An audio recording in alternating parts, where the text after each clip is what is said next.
Here we go then. It is going to be the Moneyball transfer window. I can't wait for this episode. I always love this episode. It's always the most fun one to do because you get to really change the whole trajectory of the club, right, when you get to these episodes. And we get to really put our Moneyball system across into the game and try and get a much better squad going into the next season. Now, one thing to mention right off the bat, though, is that we can only really buy players once we've sold them because of the transfer budgets and stuff. I have offered out all these players out to clubs already. So yeah, it depends what offers come back for the players, depends on what we're going to be able to spend and that kind of stuff, right? So hopefully we get some good offers for the players and we're able to invest this into the team. But yeah, we're completely dependent right now on the money that we get for the players. But we're going to scout anyway. We're going to scout for some players together.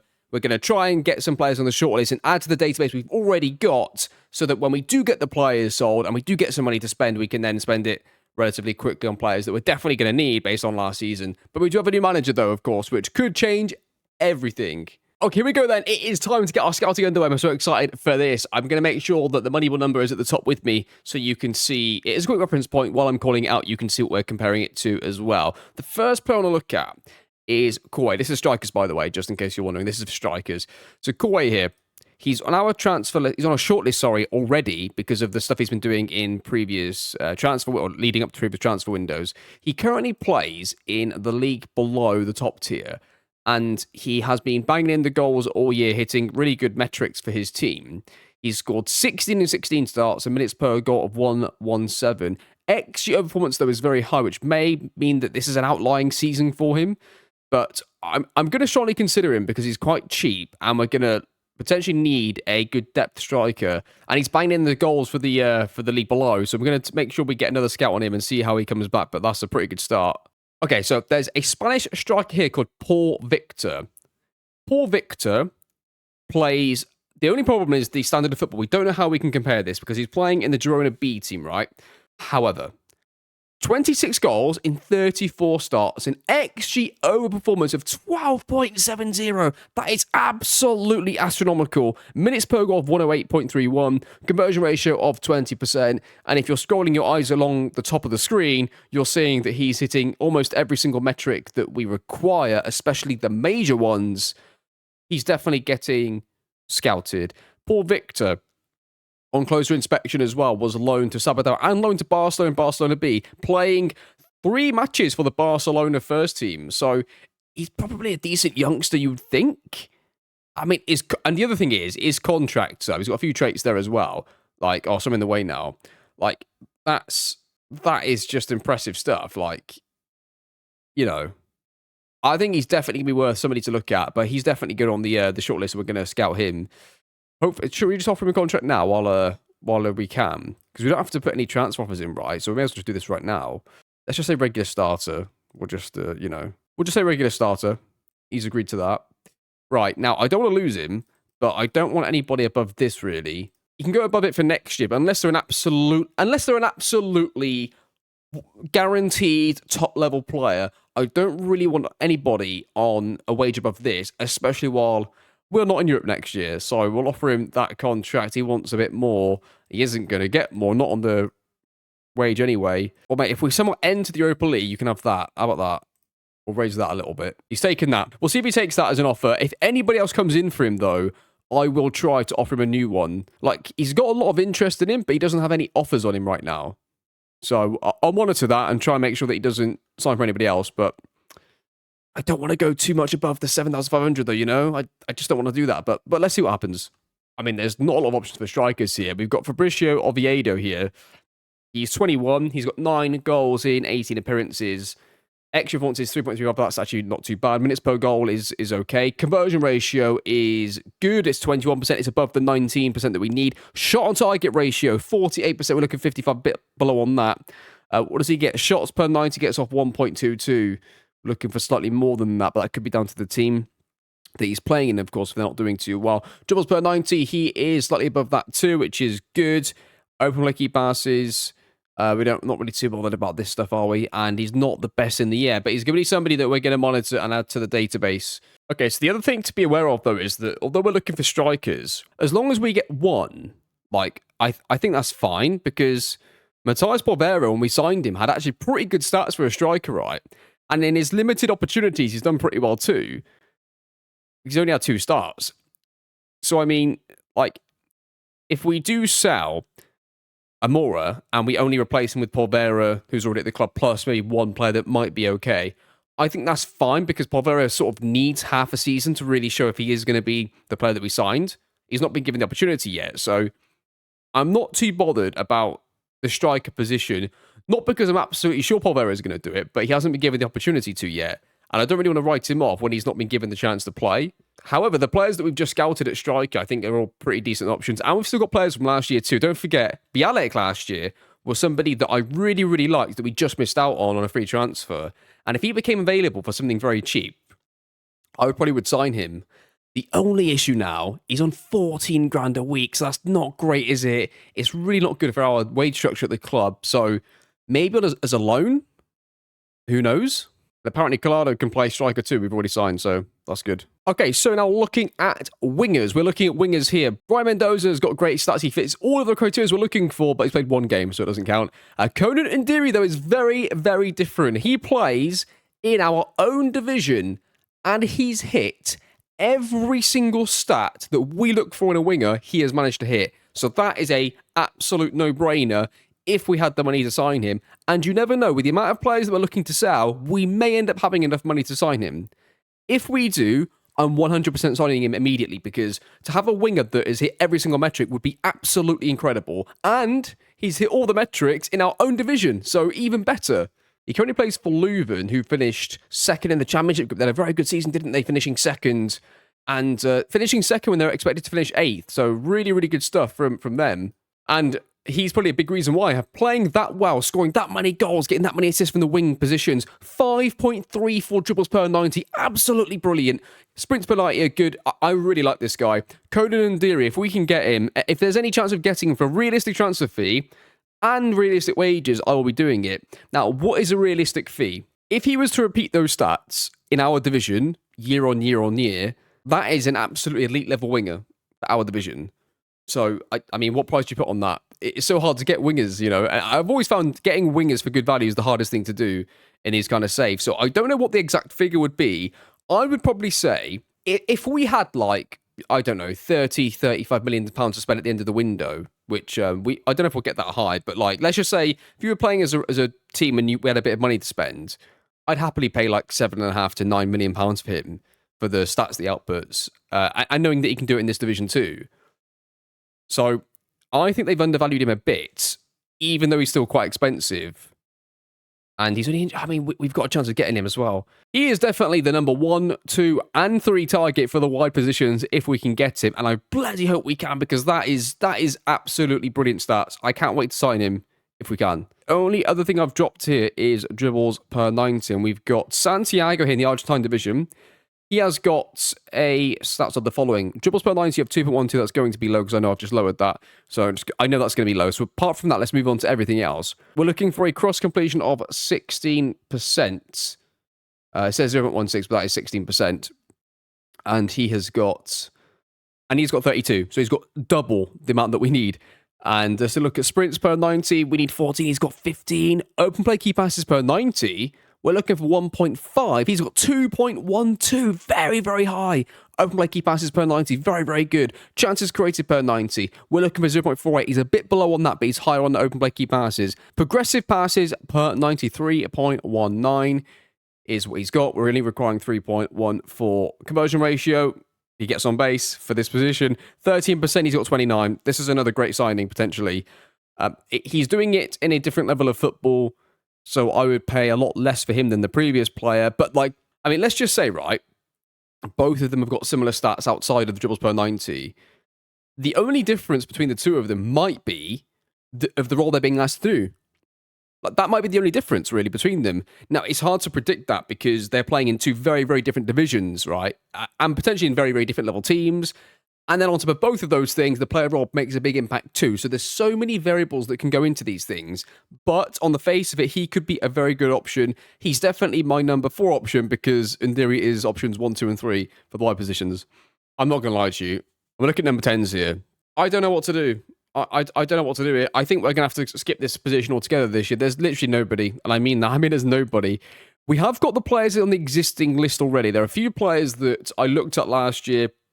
I remember looking at a couple of these here that probably didn't make it into the video because, well, we didn't sign them in the end, right? There's a few players here from last year that I've still got on my list. I remember this player here being one of them. It got to the stage where I negotiated a contract with him, but I think he wanted like 20 grand a week. So you can see there right there. He's on 15, right? So there's a few players. Oh, by the way, I don't know if I've shown you this. This is my Moneyball shortlist. I don't think I've actually shown this off yet. I'm not sure if I have in the video, but here's my Moneyball shortlist now that I've added as well. So that when we look at the shortlist, we get a good snapshot of their stats too. I probably should have done this before, but I hadn't. And what's different about this, I probably should put this in the files for you to download if you'd like to download this, is that at the end section here, what's very important is you've got the contract information. So we've got their transfer value, the wage that they're on, because both of those are very important to us. When their contract expires, because maybe there's somebody on your shortlist that's going to expire that season that you can sign on the free.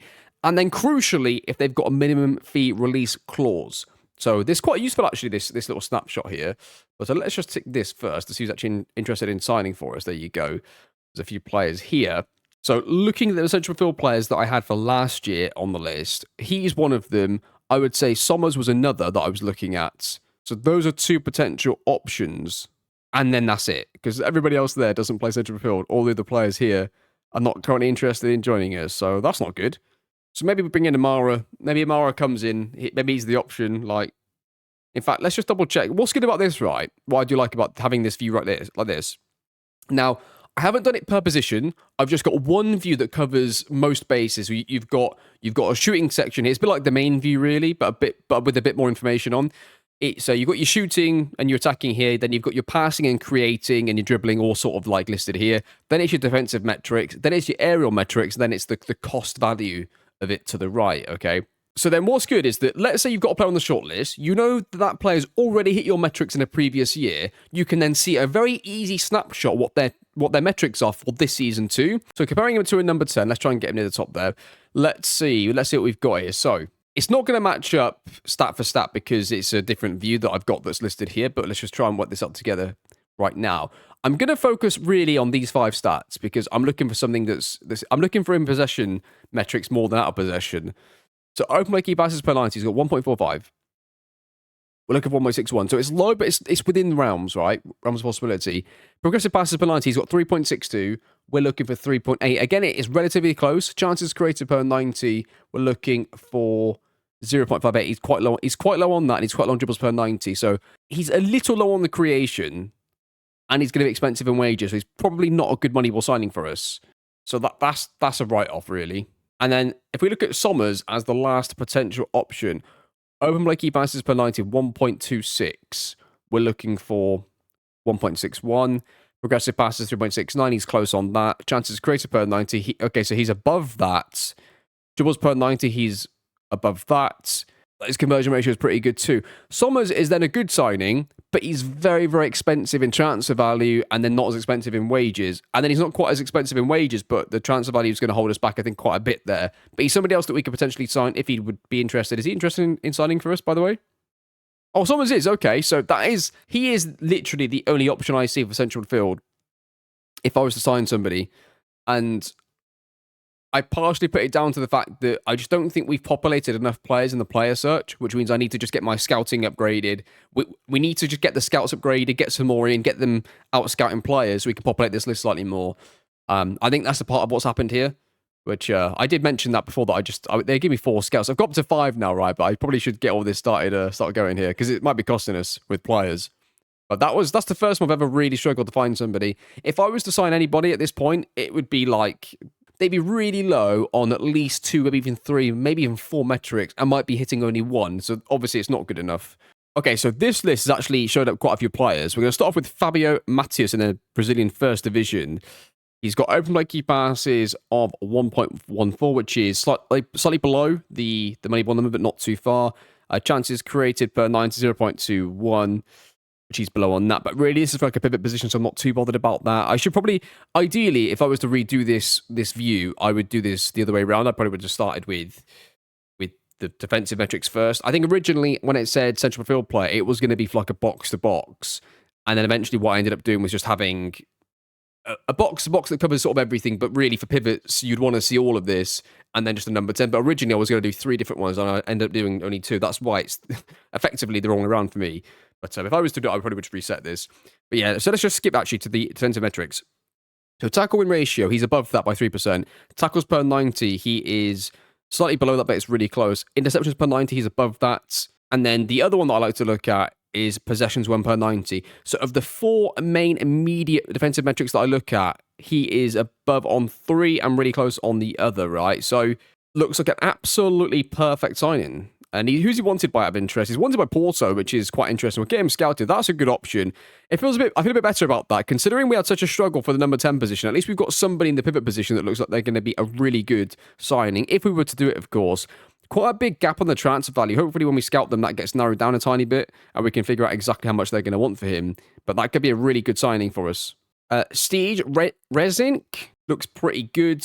Tackles per 90, so unlike the previous player, his tackles per 90 are high, but his possessions won per 90 is low. So he's offering something slightly different to the previous player that we just looked at, but hits a lot of the metrics and importantly fits our financial aspect right. He's got a transfer value that we can potentially afford, and his wages are low too, so he's definitely going to get looked at.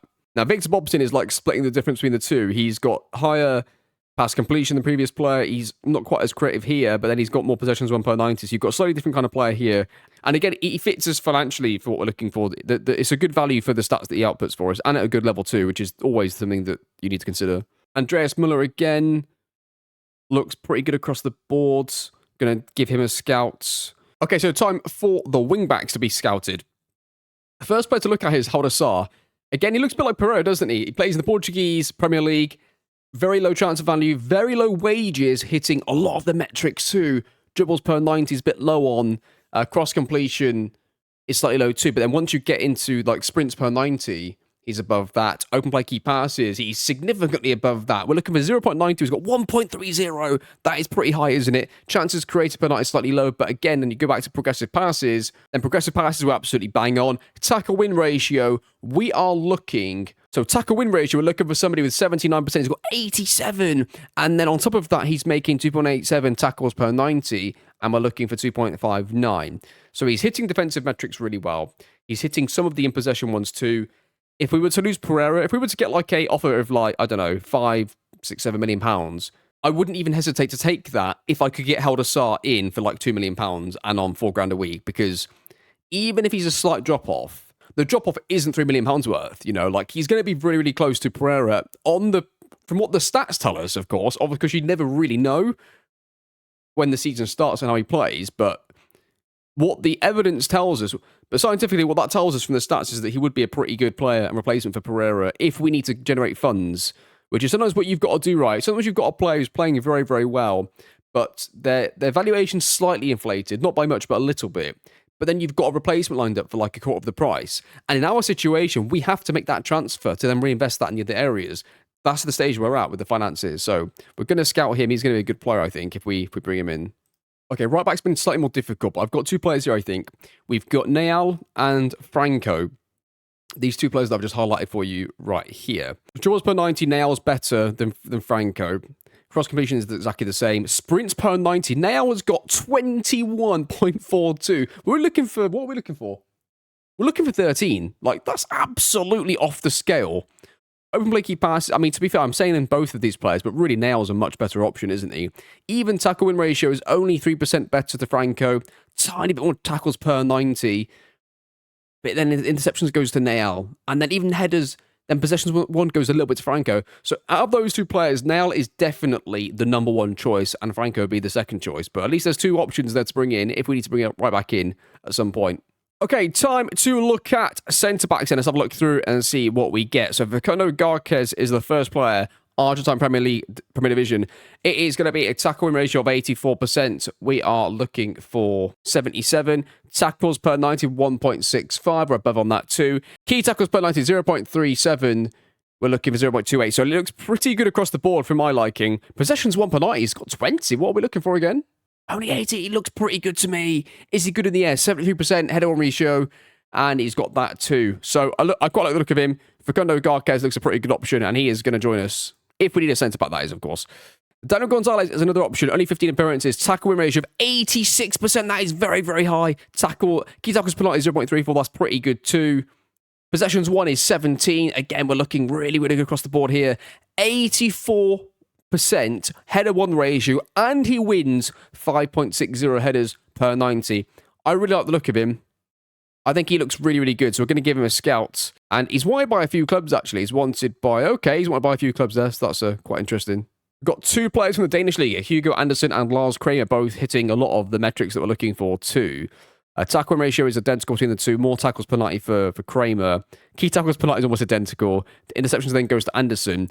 And then blocks goes to Anderson too. So it could be they're very similar level players, but the style of team or the role, maybe, is what's creating the difference between the two. So, yeah, we're going to give those to a scout too. Okay, that's going to conclude the Moneyball Scouting. So what I'm going to do now is go off and put some offers out on these players, and you'll join back with me for some of the negotiations as we go through, and we'll see what we can do for some of this. And we'll also see together what offers we can get for the existing players and see how much money we can generate for transfers too.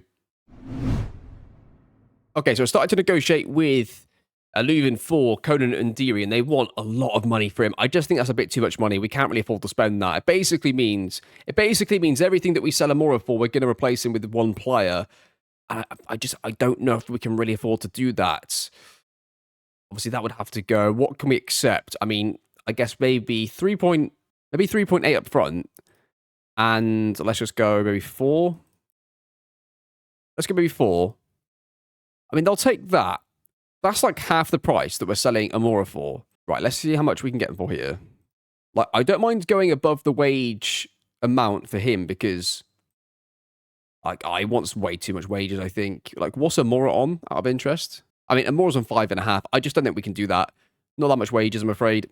Okay, by the way, just so you know, Amora has agreed to join Cadiz for basically £14 million. Our transfer budget, as you can see now, is up to 13.12. That is just from selling Amora all up front. So, pretty significant transfer for us. In fact, we probably need to do a bit of this to get some of the wages up. And that gives us a bit more breathing space. We've got players coming in too. And yeah, let's look through some of these positions here. What do we really need? I mean, a striker might be nice. I mean, Ndu would have been great as a winger, but it isn't going to happen. Is Paul Victor got another offer on him? He still doesn't. I mean, Girona could offer him a new contract. I don't think they're going to do that, though. I think they will let him go. Different to the Dortmund striker last year. I don't think they're going to try and keep him. Thibaut Sommers, maybe. We'll try and get him for that. Okay, there you go then. Paul Victor has agreed to join us for £0. £0 transfer, comes on a free transfer. That is the third free transfer coming at the end of the season. That could be a really good signing for us. That is the striker that we wanted, so I'm happy enough to go with him and to go with Polvera as the two strikers next season, with Urbic being the emergency one. I think that's easily good enough. In fact, does people want him? But yeah, I think that's easily enough for us for the strikers next year. I'm pleased about that. I was a bit worried that we might be a bit low on strikers, but that looks pretty good. I mean, I don't know how, but we've gone up 17 places in the European club rankings. But yeah, we'll take it, I guess. What's quite interesting is Santiago Hidalgo, who is our number 2 winger that we would sign, based off of the stats. He's wanted by Manchester City. So there you are. He's definitely catching the attention of the big money teams in the football world. So okay, so Fabio Matias, the pivot player that we looked at in the scouting, has had an offer accepted for him. We've managed to get an offer accepted. He wants a little more than we want for wages. Can we get him down to this? I mean, if we get 29, you can leave. And if we somehow get relegated, you can leave for 1, which is what we're buying you for. That's fine with me. See if he wants that. No. We'll go slightly above me to 8.5 if we need to here. Drop that to 27 too. No, 8.75.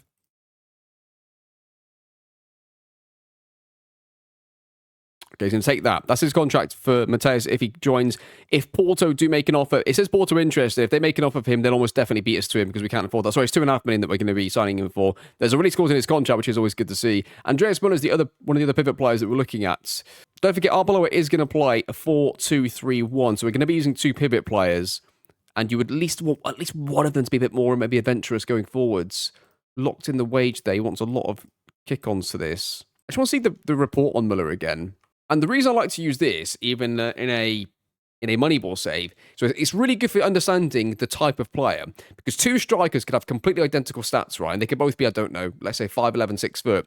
But one of those players could be an excellent player in the air, could be really strong, could be more of a hold-up player, and the other one could be a pacey and behind striker. And the only way to know the difference between the profile of players is here. And I think understanding the profile of player is absolutely essential in football, right?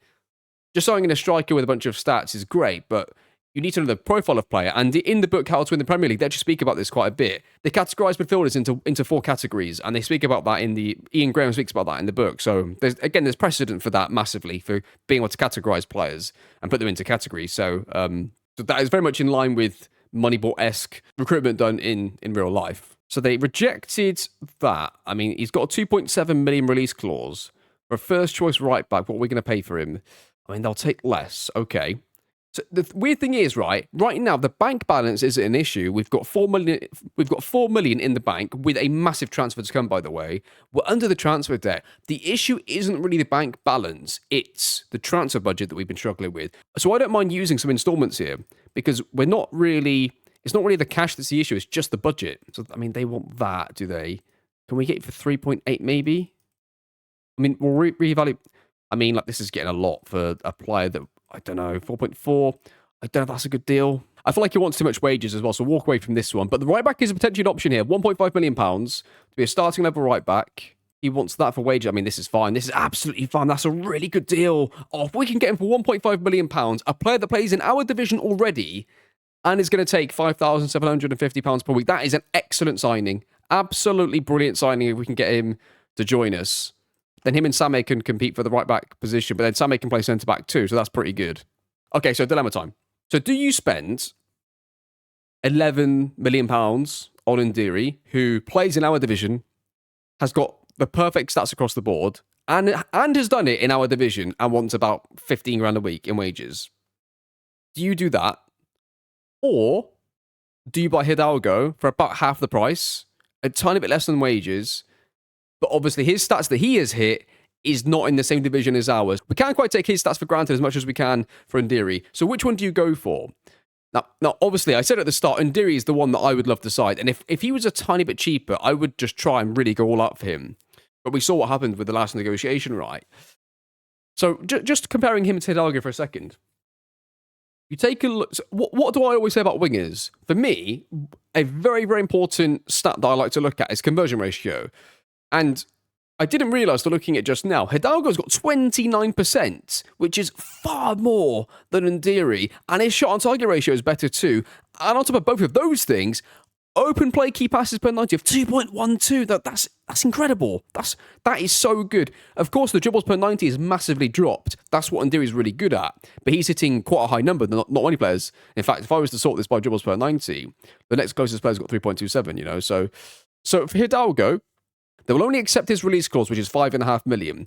And I've been able to offer him a contract for, I think, about $8.5 grand a week, just under 10, with a release clause of 17. So if we try to go back in for Ndiri, let's see if they take 7.75. So it's only going to be, they're not accepting that. It's going to, because he's already got an offer now, it's going to cost us a lot more to get him. Like I said, it's 50. So now it's like a non-starter, right? Ndiri for 15 million, as great as his stats are, that's now even more than we're selling Amora for. So that eliminates him. It then just becomes a question of, can we actually get Hidalgo? Because if Manchester City, they've gone. They're no longer interested. This could be it. I was just about to say, if Manchester City come in for him, obviously they're going to get him, and then we're going to be left really with no wide options. Those were the only real two players in the wide areas that I thought could come in and make a huge difference. But if we can just get one of them, Hidalgo, I'm probably spending a tiny bit more than I would like for him, to be honest. I wouldn't want to spend really 5.5 if I could avoid it. But there aren't too many winger options, and we do need to replace, I think, a bit of the quality in the final third if we're now going to be taking more out of the team. And we've seen the lack of production from the wide players, except for Carlsbach. So let's see what happens. Okay, so Nael is going to join us for £1.1 million. What a great signing that is to get him in. He's going to join us in for the new season. Great stats from our own division. Good signing. Hidalgo's in. There you go. What a signing that's going to be. Right, I'm just going to go through now and click through and do all these transfers, and you'll join me back at the beginning of the next season, right before the first game. We'll go through all the transfers that we ended up doing, but you've seen most of the ones that I've confirmed already. Puertas could be gone, and the reason I might sell Puertas is just because it's 7 million up front, or whatever it is, and we've got Fabio Matias coming in, who looks like a really good starting pivot player. We've got Andres Muller coming in, who looks like a really good starting pivot player, so that's already 2. You've then got Ernst already in the squads. And there's 1 or 2 other options that we could bring into. Maybe I'll try and negotiate with a couple of these pivot players that we could sign and see if we can get another, I don't know, maybe a good deal. But I do like the 2 players that are coming in. But I'll see you for the first game of the season, and we'll conclude all the transfer business then.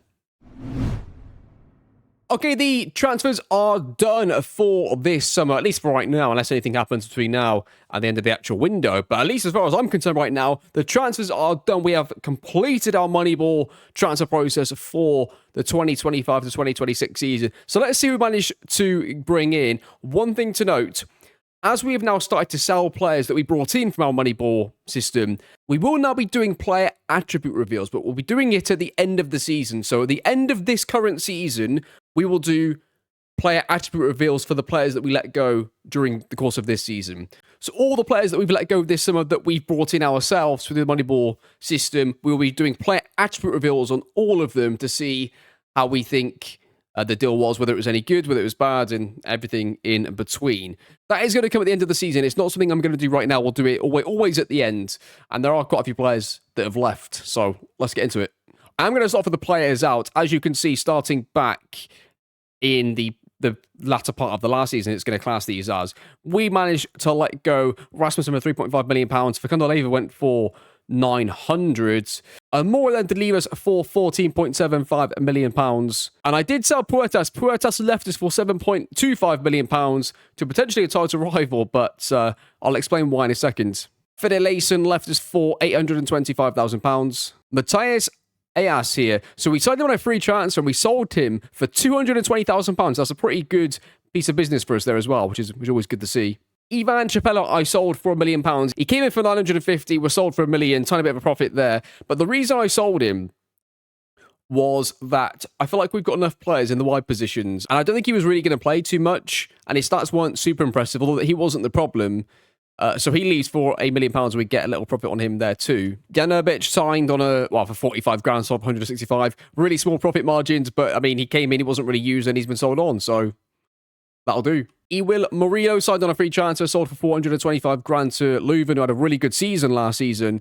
So interesting to see that they rate him pretty highly. Martin Campos, I've sent him out on loan. So sending him out on loan to Leuven has got us back 205 grand, because I'm almost certain when we do eventually sell him, we're going to lose money on the raw transfer. But what you've got to pay attention to is we did get 205 grand back for him this season, which is something. And then, so when we sell him for 700 grand, the loss won't be quite as bad as it is right now, but nobody wanted him. And Noah Siddiqui, the pivot player from last year, has gone for £1.4 million. Not somebody that we signed, was already at the club before we joined. So that was players out. Let's take a look at players in. We're going to start with the free transfers, the players that came on a free. So we've got John Catalano, we already knew about. Diego Collado joined on a free too, we know about that. And finally, Paul Victor was the player that we signed on a free too, we know about that. Hidalgo and Nail, both John, we knew about that. So this is where it starts to get a bit different. So we signed Andreas Muller for £1.3 million. Comes in from the Bundesliga 2. Really good stats he had, defensively in particular, but also can play further up the pitch too. So he comes in for a pretty good deal on pretty low wages there as well. And then Fabio Mateus comes in. He had absolutely excellent stats. So we've brought those 2 players in there for £3.8 million. And we sold Puertas for 7.25. The reason I sold Puertas in the end, and we'd already sold Amora, was my conclusion was those were 2 really key players with some really good stats for us, but they were key, and they still weren't effective enough to get us into the top 6. So if there was ever a time to start to try and move on from those players and cash in and rebuild the team, it was right now. So selling Puertas, replacing him with 2 players, and still having 2.5, 3, whatever it is, £1 million left over. I can't remember how much of this is all guaranteed from Puertas' transfer. I don't think it was all up front. But maybe it was. I'm not too sure, actually. But anyway, to replace him with 2 players that cost significantly less than he cost, and the wages are relatively low too, that was 2 really good signings I felt there. And then lastly, Daniel Gonzalez joins us for £1.7 million at centre-back, which is going to allow me to sell Fede Leysen, who we've got rid of there too. And that leaves your squad looking like this. There are 2 under-18 players in the squad, but you can sort of ignore. They're just there to train with the first team, and they'll play for the youth team anyway. But yeah, that is your first team squad. Let's just see, right? I assume he's going to pick the same team here. Let's just see who he picks in his first team. Okay, so this is the team that he has picked. What's really interesting that stands out immediately is, first of all, Paul Victor's not even in the squads, according to this. And what's really interesting to me and stands out that he's decided to go with Daniel Gonzalez at right back and then keeping the 2 existing centre-backs in the centre-back positions instead of playing Nail at right back, who he signed. That's interesting. That's a really interesting decision that he's going to go with there. Polvera gets the nod at striker. Hidalgo goes on the left. Duarte goes on the right. And Farioli does go in as the number 10, which is what I hoped that he would do. So, I mean, I like the look of this. Duarte, do you know what? I like the look of that team. I mean, you could say that Carlsbach could play wide as well, maybe instead of Duarte. But he's got a nice right foot, left foot combination on the natural sides on the wings. Farioli's in there as a 10. Polvera as a striker. That gives me a bit of hope that they're going to do okay. I mean, I personally, the only thing I would really like to see him change is I'd rather him play Nail right back and Gonzalez at centre back. But maybe he changes his mind when it gets to the game. There's a huge 0 minutes between now and the match. So let's get into the first game. Let's see how the team gets on and who he selects, and see if this is actually the squad that he selects. I hope he doesn't select 2 goalkeepers and then doesn't select Paul Victor. But here we go then. First game of the season. It is upon us. We're going to be watching this together. I'm excited to see how the team does with our new manager and our new team. It is the same exact 11 as was listed previously before the game. So interesting to see how the team does. Come on, Union. Let's see how we get on, boys. Yeah, he's got Gonzalez right back and he's playing as an inverted fullback. I didn't see the left backs roll in time. So I'm not sure whether it's a 3-2 or what he's doing with the left back. As they go through on goal, they shoot, keeper saves it. And that could have been one. Matthias Perez is an orthodox wing back. Hidalgo's a winger. Duarte's inside forward. Target forward for Polvera. Interesting. And double DMs for the pivot roles. I mean, we've had 0 shots on goal so far. That's not looking good, is it?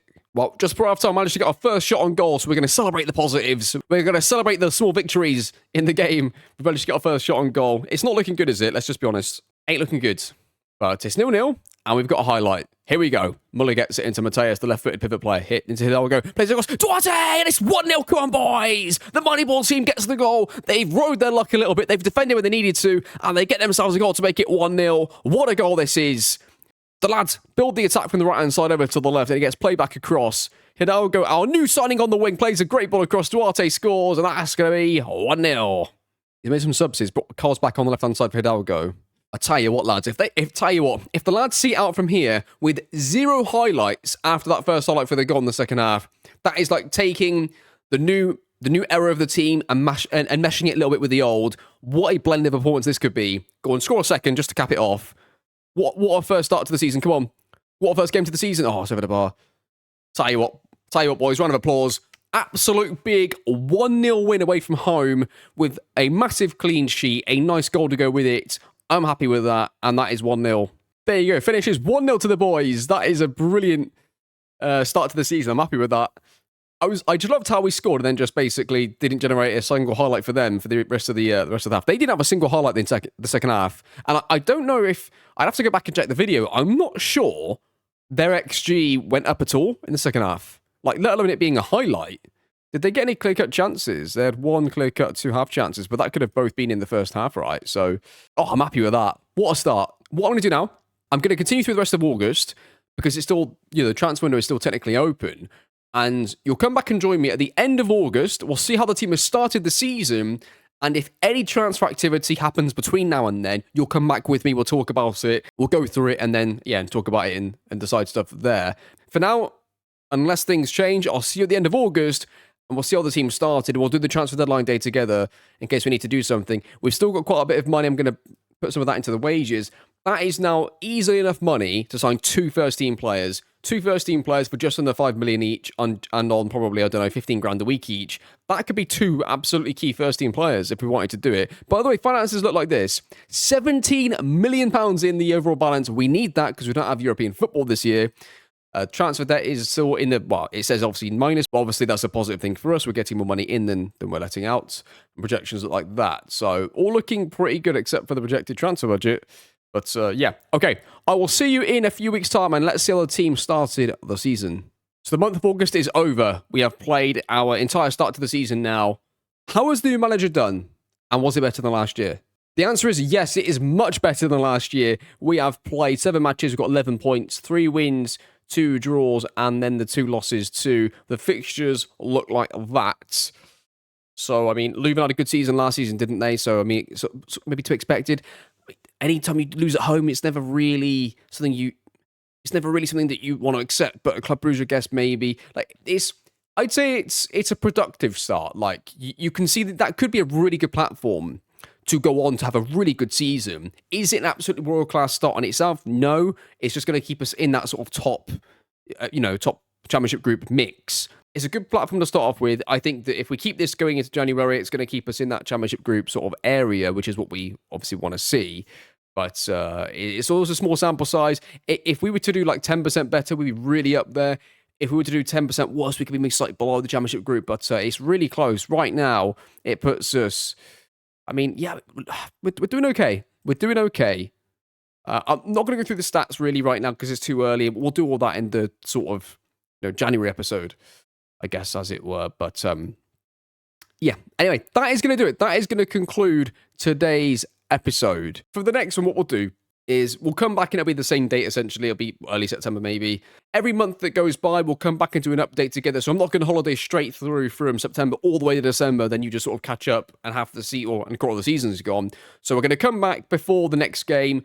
We'll then holiday through for a month, review things, see how things are looking, see how the team's doing, see which players are doing well, that kind of stuff. Then we'll do November.